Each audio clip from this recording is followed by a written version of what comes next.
The moon. I have a. It became a saying on the show. I even have a T-shirt. The moon is weird. Yeah. Like Gino's my weird topic guy. It's like, what should we talk about? He's like, do hollow moon. So I went into that story thinking this is the dumbest shit I've ever heard. Right. The moon is hollow, and I'm doing the research. About halfway through, I'm like, the moon is weird. And then by the end of my research, I was convinced that clearly the moon is a hollow spaceship that was brought here from another part of the galaxy, and it's here, and the lizard people are absorbing our soul energy. That's the only explanation for it. Probably not true, but man, the moon is very weird. Well, it's also weird that the alignment and the size and the distance of the moon makes the eclipse perfect. Like, what are the odds of that? What are the odds that it is the exact distance from the sun so that when the moon and the sun align, it's exact? Right, it's like a 400 to 1 race. It's exact. It's nuts. Like, But you could debunk that by saying the moon is getting further and further away. right, but why is it perfect? I mean, we have not found a planet in this solar system or anywhere else that has a giant moon right next to it. Quarter like the this. size of the Earth. We haven't found it. Yeah. We're the only one with it.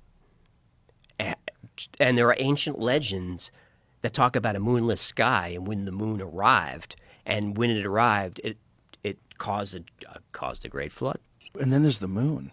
And then the moon's weird too. The moon's really weird. The moon's super The weird. size of the moon directly corresponding, like when it's in orbit with the sun, completely blocks out the sun perfectly.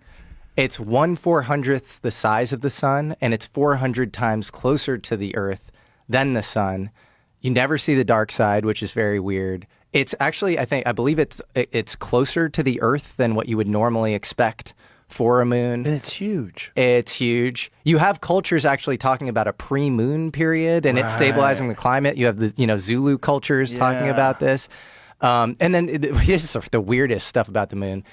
Apollo 11, I believe, when the booster took off on the moon, they were like, "Oh, we think it might be hollow," and it's it seems like actually the outer layer of the moon is less dense, or sorry, is more dense than lower layers, which pattern matches only to an excavation site. That's obviously in Earth. The lower you go, it's more dense, right?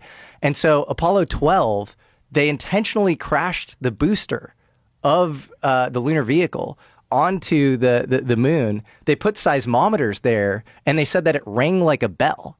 This is all fact. You could look all this Yeah. stuff. It's super weird. It is really weird. I know you did an episode about that with Randall Carlson. Love Randall Carlson. Yeah. He's got some wild fucking theories too. But the idea that the moon was somehow another place there to stabilize our atmosphere is so crazy. It is crazy. And then you obviously have to sort of think in probabilities all the way down. Lowest probability, craziest thing is Ingo Swann, who is another remote viewer in the Stargate program.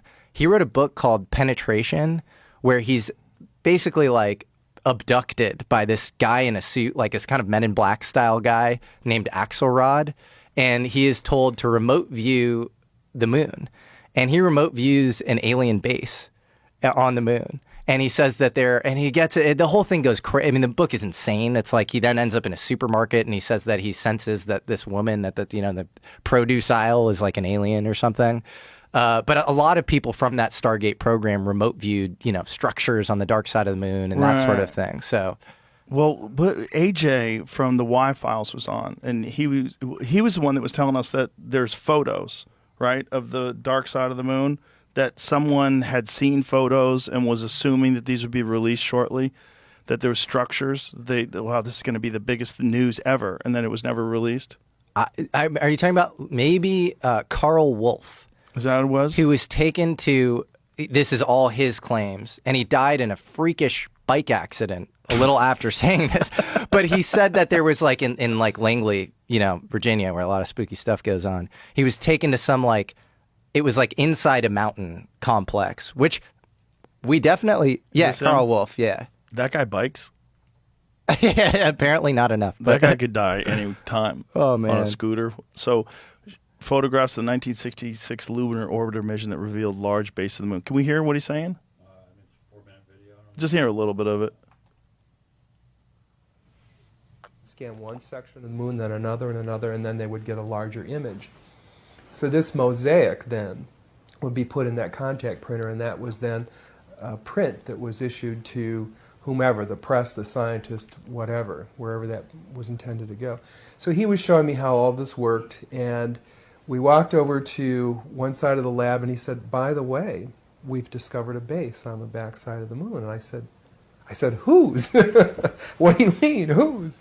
He said, yes, we've discovered a base on the back side of the moon. And at that point, I became frightened, and I was a little terrified, thinking to myself that if anybody walks in the room now, I know we're in jeopardy, we're in trouble, because he shouldn't be giving me this information.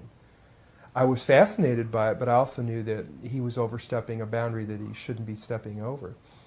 And then he pulled out one of these mosaics and showed this base, which had geometric shapes. There were towers, there were spherical buildings, there were very tall towers, and things that looked somewhat like radar dishes, but they were large structures. So I didn't say any more to him because I was concerned again that somebody was going to come in at any moment, would catch us having this conversation, and we would be in real trouble. I realized that he was telling me this information because he didn't have anybody else to talk to. Now, probably in that laboratory, he was probably one of the few enlisted people, and he was a worker bee. And he had a high-level security clearance, obviously, but he couldn't share that information with anybody else. And in those days, we didn't. When you had your security clearance, you took it seriously. It isn't like today where people don't take these things seriously. We had a different set of morals and ethics and values. That's the way we were raised, and we stayed bound by those agreements. So it was rare that someone would do something like this, but this fellow and I were the same rank. I think he was very distressed. He had the same pallor and demeanor as the scientists outside the room. They were just as concerned as he was, and he needed to discuss it with somebody. So that was the end of it right there. I didn't take it any further than that. I just filed it away. But the interesting thing, every day that I went home, I would think to myself, I can't wait to hear about this on the news, And, so I'd turn on the TV and I'd look at the news to see if they're going to announce, we've discovered a base on the backside of the moon, being really naive, And, of course, here it is 30-some years later, and we still haven't heard about it. Whoa. Pretty crazy. Yeah, but then there's the question of disinformation, right? Like, you could conceivably give people a bunch of nonsense and tell them about it, knowing that some of it is going to leak, and it's going to and it won't be verified, and it's going to make this whole story seem even more ridiculous and make people less likely or reluctant to study it. Totally. And in his case, he says that he was in this, mountain base or whatever, where all of the world's nations were working together as part of some collegial UN style space program or whatever. So that to me might be a little, beyond the pale. And I'm glad you made that point, because that is ufology 101. And I've heard you be incredibly exhausted and frustrated at UFO disclosure. And I think that is the reasonable response. It is limited hangouts on limited hangouts. It's just, we're going to give you a little bit, but we're also going to sprinkle in some falsities and some bullshit. We're going to stigmatize it. And it kind of works because it creates this initiation path for recruiting if there are any of these programs. It widens the surface area. It both conditions the populace, but also stigmatizes the thing and makes it seem like kind of a joke. And so I think if you are not viewing modern disclosure through that kind of hermeneutic lens of interpretation, and you were just taking it, accepting it, imbibing it wholeheartedly, prima facie, I think you are in trouble. Yeah, I don't argue with any of the things you're saying. But one of the things that I think you have to consider is, if it's not possible for human beings to safely go through the Van Allen radiation belts and out into deep space without much protection, and face the temperatures that are on the surface of the moon, which get up to 250 degrees and 250 degrees below zero in the shadows, There's no environment there. It's hostile beyond belief. Micrometeorites are flying into the moon all the time. They're flying through space all the time. We've never had a single biological organism go out into deep space, past the Van Allen radiation belts, and then come back to Earth and come back alive, except human beings during the Apollo missions. Every single space station mission, every single space shuttle mission, all of them are inside 350 miles from the Earth's surface. The only time human beings have ever been past that and through the Van Allen radiation belts was the Apollo missions.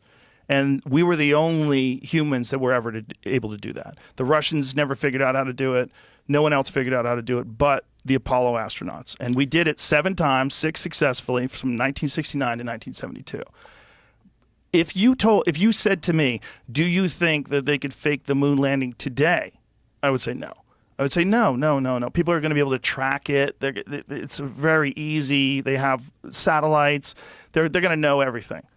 But in 1969, the technology was so crude that when they first showed the Apollo 11 landing, they didn't even show a direct feed to the networks. So like if you're on CBS News, you don't get a direct feed. What you do is you point a camera at a projection screen. So that's why the film looks so shitty.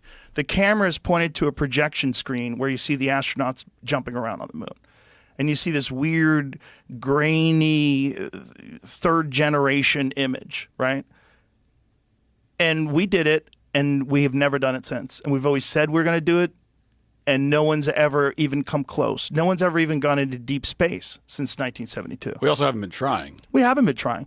But we always talk about going back, including Herbert Walker Bush talked about going back, George W. talked about going back. They all talk about going back, but nobody ever gets anywhere. Well, I think that's because we lost the spirit and hunger for discovery. We didn't just lose that. We lost all the technology from the Saturn V rocket. They don't even have that anymore. In fact, they don't even have the original film.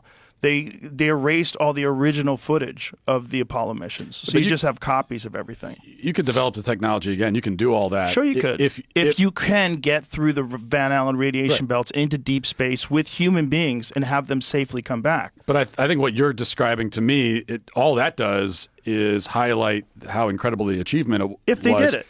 Right, if they did it. But I don't. Well, here's the main point. There's no evidence, because saying that it was a hoax is an assertion of a. It's not. You're not just denying an event. You're asserting a whole other event that you say happened instead. And there is evidence that we went to the moon. Now, someone who's a skeptic might say it's not enough evidence or it's not good evidence. There's evidence. There's eyewitness. There's people that went and came back and told us. There's footage. There's a lot. Okay. There is evidence. Okay. But there's no evidence of the hoax. No one has come and said, "Here's my affirmative evidence that this hoax happened." It's never happened, right, as far as I'm aware. Okay. No one's ever provided that evidence. I see what you're trying to say.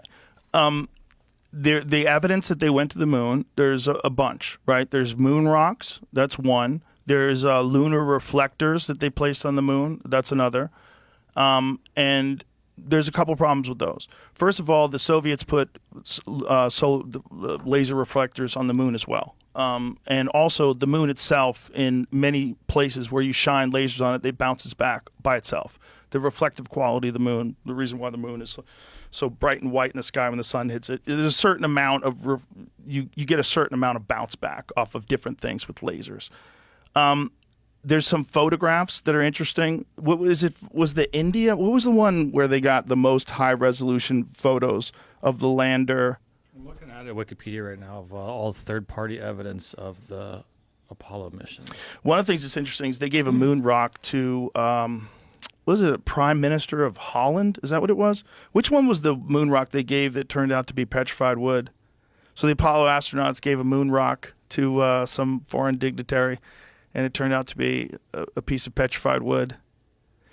They do have samples of moon rocks that came from the moon, but we also have those on Earth. And in fact, Wernher von Braun in 1968, I believe, went to Antarctica. There's all these photographs of him in Antarctica.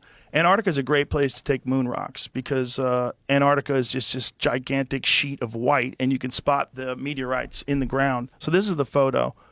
And this is from what? What is this from? What is the so this is an Indian Space Research Organization's, I don't know how to say that word, Chandrayaan-2 orbiter captured images of NASA's Apollo 11 and 12 landing sites and lunar modules from 100-kilometer altitude. Apollo 12 image astronaut boots tracks are still even visible. Due to the recent interest in another post I shared, decided to download to view the raw imagery. So that looks like there's some kind of thing on the moon.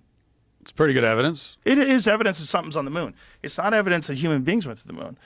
See, we have things that are on the moon. We have things on Mars right now. Well, I think we had it's- things that were, we'd shot things into space for sure. Yeah, but it's evidence. It's not proof in and of itself, but it is evidence. Listen, I'm not saying we didn't go to the moon. What I'm saying is the subject is complex. And it's not even a little complex. It's really complex.